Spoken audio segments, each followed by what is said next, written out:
Hello प्यारे बच्चों, तो स्वागत है आपका आज के नए टॉपिक के साथ आज की नई वीडियो में। आज हम सीखेंगे हिंदी व्याकरण का 5वां जो हमारा अध्याय है संज्ञा। हमने इससे पहले जो हमारी पिछली वीडियो थी उसमें हमने देखा कि शब्द किसे कहते हैं, वाक्य किसे कहते हैं। तो जब हम शब्द सीख चुके हैं, वाक्य बनाना सीख चुके हैं और अब हमारा जो टॉपिक है वो है संज्ञा। तो यह कक्षा 2 के बच्चों के लिए है, तो उनके आयु स्तर के अनुसार उतना ही बताया जाएगा संज्ञा को जितना कि उनका स्तर है। तो संज्ञा को कहते हैं नाम वाले शब्द। तो जैसे कि आपने सुना होगा, राजा दशरथ के 4 पुत्र थे, राम, लक्ष्मण, भरत, शत्रुघ्न। श्री रामचंद्र जी अयोध्या के राजा थे। श्री रामचंद्र जी सिंहासन में बैठे थे। राम के छोटे भाई, राम सबसे बड़े भाई थे और राम के 3 छोटे भाई थे। तो जैसे कि मैंने आपको एक वाक्यों को बताया कि राजा दशरथ के 4 पुत्र थे, जैसे आया कि राम, लक्ष्मण, भरत, शत्रुघ्न, तो ये चारों जो हैं नाम वाले शब्द हैं।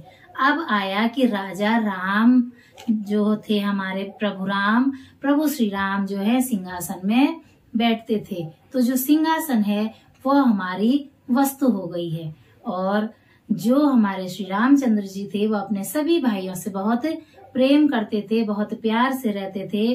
तो जो प्यार हो गया, प्रेम हो गया, ये हो गया भाव। तो जो हमने इन छोटे छोटे वाक्यों से आपको मैंने एक छोटी सी कहानी बताई है, इसमें नाम वाले शब्द में नाम भी आए हैं, इस वाले में हमारा भाव भी आया है, व्यक्ति भी आए हैं, स्थान भी आया है कि जो राजा रामचंद्र जी थे वो अयोध्या के राजा थे। तो हम अब इससे हमें यह पता चलता है कि जो संज्ञा है वह किसी वस्तु का नाम, किसी प्राणी का नाम, किसी स्थान का नाम, किसी भाव का नाम। तो ये सभी जो हैं वो हमारे संज्ञा कहलाते हैं। तो अब हमने संज्ञा की परिभाषा लिखी है कि जो शब्द हमें किसी व्यक्ति, वस्तु, स्थान तथा भाव के नाम का बोध करवाते हैं वे संज्ञा कहलाते हैं। तो जो हमारे संज्ञा के भेद हैं, संज्ञा के अलग अलग भेद हैं, व्यक्तिवाचक संज्ञा, जातिवाचक संज्ञा, द्रव्यवाचक संज्ञा, भाववाचक संज्ञा, स्थानवाचक संज्ञा, समूहवाचक संज्ञा। लेकिन यह जो है कक्षा छोटे बच्चों के लिए है, तो इसमें बच्चों के लिए कहा कि नाम के प्रकार, तो उन्हें केवल 4 ही प्रकार बताए गए हैं। पहला है प्राणियों और स्थान के नाम, वस्तुओं के नाम, स्थानों के नाम, भावों के नाम। तो जो पहला है कि प्राणियों, व्यक्तियों के नाम। तो जो प्राणियों हैं, प्राणियों में हमारे जीव, जंतु, पशु, पक्षी, ये सारी चीजें जिनमें भी प्राण हैं, जो भी सजीव वस्तुएं हैं, वो सभी हमारे प्राणीवाचक संज्ञा में आ जाती है। इसे हम व्यक्तिवाचक संज्ञा भी कहते हैं। जैसे कि इसमें हमारा आ जाएगा लड़कों का नाम, लड़का, लड़की, लड़का आ गया, इसमें लड़की आ गई, इसमें हमारे बच्चों के नाम आ गए, जैसे राम, सीता, लड़कियों के नाम में आ गए, महात्मा गांधी जी। और व्यक्तिवाचक में हमारा क्या आ गया है, डॉक्टर आ गए हमारे, शिक्षक आ गए हमारे, इंजीनियर आ गए हमारे। और अब इसमें हमारे जो जानवर हैं, कुत्ता, बिल्ली, गाय, प्राणियों में आ गया हमारा कुत्ता, बिल्ली, ये हमारे जानवर हो गए। पशु पक्षियों में आ गया हमारा तोता, मोर, बतख। ये जो है हमारे सारे के सारे व्यक्तिवाचक जो ये सारे के सारे हैं ये हमारे व्यक्तियों के नाम हैं और इसे हम व्यक्तिवाचक संज्ञा कहेंगे। अब है दूसरे नंबर पर हमारा है वस्तुओं के नाम। अब जो वस्तुएं हैं जैसे कि मार्कर है, वस्तुओं में कुर्सी है, वस्तुओं में पंखा है, वस्तुओं में घड़ी है, वस्तुओं में किताब है, वस्तुओं में कप है, वस्तुओं में अलमारी है, तो वो हो गए हमारे वस्तुओं के नाम। अब देखिए वस्तुओं के नाम आएगा, इसमें जो पर्सन है शिक्षक, डॉक्टर, ये भी इसी में आ जाते हैं हमारे व्यक्तिवाचक में। शिक्षक हो गया, डॉक्टर हो गया, किसान हो गया, दर्जी हो गया, ये सारे हमारे व्यक्तिवाचक में आ जाते हैं। दूसरा मैंने आपको बताया वस्तुओं के नाम। वस्तुओं के नाम में हमारा आ गया मेज, कुर्सी, दरवाजा, अलमारी, किताब, कॉपी, घड़ी, बिस्तर, पंखा, बहुत सारी जो हमारे आसपास की जो चीजें दिखाई दे रही हैं यह हमारे वस्तुओं में आ जाती है। वस्तुओं के बाद हमारा अब आता है स्थान। स्थान का मतलब है स्कूल, घर, पोस्ट ऑफिस, अस्पताल, बगीचा, ताजमहल, लाल किला, ये सब के सब, अयोध्या हो गया, ये सारे के सारे हमारे स्थान में आ जाते हैं। तो जैसे कि मैंने अब स्थान वालों में नाम लिखना है। सबसे पहले लिखेंगे हम घर, फिर लिखेंगे हम स्कूल, विद्यालय, फिर लिखेंगे हम मंदिर, फिर लिखेंगे हम ऑफिस, पोस्ट ऑफिस या डाकघर, डाकघर। अब और है इसमें हमारा पार्क, बगीचा, और इसमें आता है हमारा ताजमहल, इसमें आ गया हमारा लाल किला, इसमें आ गया कुतुब मीनार। तो जो किसी स्थान का बोध कराते हैं वह हमारे स्थानवाचक संज्ञा कहलाते हैं। स्थानों के नाम को हम, हमारा जो ये स्थानों का नाम है ये हमारा स्थानवाचक संज्ञा है। अब है इसमें हमारा चौथे नंबर पर भाववाचक संज्ञा, जो किसी भाव को, हमारे इमोशंस को प्रकट करता है।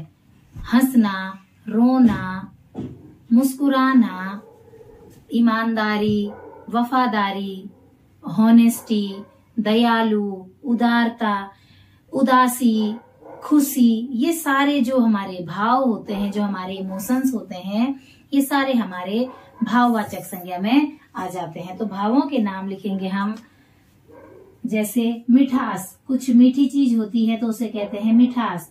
जब हमारे चारों ओर हरा भरा होता है तो हम कहते हैं हरियाली। जब कोई दुखी होता है तो उसे कहते हैं उदासी। ईमानदारी, वफादारी, ईमानदारी, वफादारी, वफादारी। इसके अलावा है हमारा बचपन। बचपन भी हमारा भाववाचक संज्ञा है। प्रसन्नता, प्रसन्नता, बचपन, बचपन, ये सब हमारे जो हैं भाव है। अगर बचपन है, जवानी है, बुढ़ापा है, ये सारे हमारे भाववाचक संज्ञा के अंतर्गत आ जाते हैं। बुढ़ापा। इसके अलावा है हमारा प्रेम, ईर्ष्या, घृणा। ये प्रेम, ईर्ष्या, द्वेष, ये सब हमारे भाव हैं जो कि हमारे इमोशंस को प्रकट करते हैं। ये हमारी भाववाचक संज्ञा के अंतर्गत आते हैं। तो कक्षा 2 में बस इतना ही है कि जो नाम वाले शब्द हैं उन्हें क्या कहते हैं। तो जो नाम वाले शब्द हैं उन्हें हम संज्ञा कहते हैं। नाम वाले शब्दों से हमें जिस चीज का बोध होता है वह हमारा संज्ञा कहलाता है। जितने भी हमारे नाम वाले शब्द हैं, जैसे कि पशु है, पक्षी है, नदी है, पर्वत है, फल हैं, सब्जियां हैं, फूल हैं, पेड़ हैं, पुस्तकें हैं, पद हैं और बहुत सारी जो चीजें हैं ये सारी की सारी हमारे नाम वाले शब्द हैं और इन्हीं नाम वाले शब्दों को हम संज्ञा कहते हैं। तो हमने देखा कि संज्ञा किसे कहते हैं, संज्ञा के कितने भेद हैं और उनके हमने उदाहरण देखे हैं। अब हमने जो ये संज्ञा को पढ़ा है, इस संज्ञा से संबंधित अब हम प्रश्नावली करेंगे। तो पहले आप इसकी स्क्रीनशॉट ले लीजिए, फिर मैं आपको एक प्रश्नावली इसमें लिख करके देती हूँ।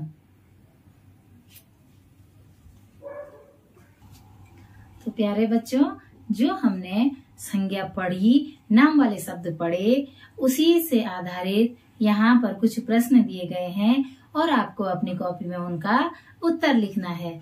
तो पहला जो प्रश्न है, संज्ञा किसे कहते हैं, तो आपने यहाँ पर संज्ञा की परिभाषा लिखनी है जो आपको स्टार्ट में ही बताई गई थी। यहाँ पर संज्ञा की परिभाषा लिखेंगे, जो शब्द हमें किसी व्यक्ति का, वस्तु का, स्थान का और भाव का बोध कराते हैं, वे शब्द संज्ञा कहलाते हैं। अब दूसरा है, संज्ञा के कितने प्रकार हैं, उनके नाम लिखिए।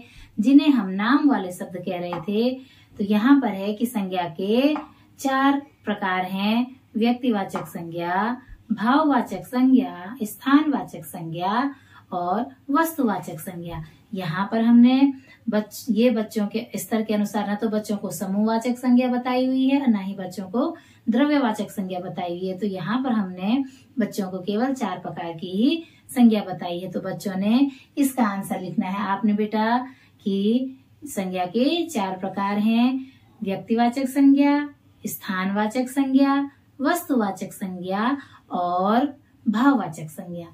तीसरा प्रश्न है, भाव प्रकट करने वाले शब्द बनाकर लिखिए। जैसे ये गरीब है, तो गरीब का जो भाव बन जाएगा वो बन जाएगा गरीबी। वीर का बन जाएगा वीरता। भला का बन जाएगा भलाई। बुराई। ये जो है भावों को प्रकट करने वाले शब्द हैं। ईमानदारी, उदासी, ये सारे जो हैं भाव प्रकट करने वाले शब्द हैं। अगला देखिए आप, निम्नलिखित वाक्यों में संज्ञा शब्द छांट कर लिखिए। पहला है, मीरा पुस्तक पढ़ती है। पहला है, मीरा पुस्तक पढ़ती है, तो इसमें मीरा और जो पुस्तक है ये दोनों संज्ञा है। दूसरा है, इसमें ईमानदारी सबको अच्छी लगती है, तो इसमें जो है ईमानदारी हमारा भाववाचक संज्ञा है। बिल्ली दूध पी रही है, तो इसमें जो बिल्ली है वह हमारा, बिल्ली और जो दूध है वो हमारा संज्ञा है। मोर नाच रहा है, तो इसमें जो हमारा मोर है वह संज्ञा को प्रदर्शित कर रहा है। इसका जो लास्ट प्रश्न है कि जिस तरह हर किसी चीज के नाम होते हैं, हर वस्तु किसी न किसी नाम से जानी जाती है, और उसी तरह से हमारा जो मानव शरीर है, हमारे मानव शरीर के भी विभिन्न अंग होते हैं और हमारे मानव शरीर के अंगों के भी नाम होते हैं। तो आपने इनका नाम लिखना है। आप जानते हैं कि हमारे शरीर में कौन कौन से अंग हैं, तो आपने हमारे शरीर के अंगों के नाम लिखने हैं। तो इसी के साथ हमारा जो ये संज्ञा वाला टॉपिक है वह पूरा हो गया है। आशा करती हूँ कि आपको यह वीडियो पसंद आई होगी, आपके लिए काफी हेल्पफुल सिद्ध होगी। तो इस सीखने और सिखाने की प्रक्रिया में मेरे साथ बने रहिए। आपसे नए टॉपिक के साथ शीघ्र मिलते हैं। तब तक के लिए आप सभी का बहुत बहुत धन्यवाद। आपको अगर मेरी वीडियो पसंद आती है तो आप मेरे चैनल को लाइक कीजिए, शेयर कीजिए एंड सब्सक्राइब कीजिए। मिलते हैं आपसे नए टॉपिक के साथ नई वीडियो में। Thank you.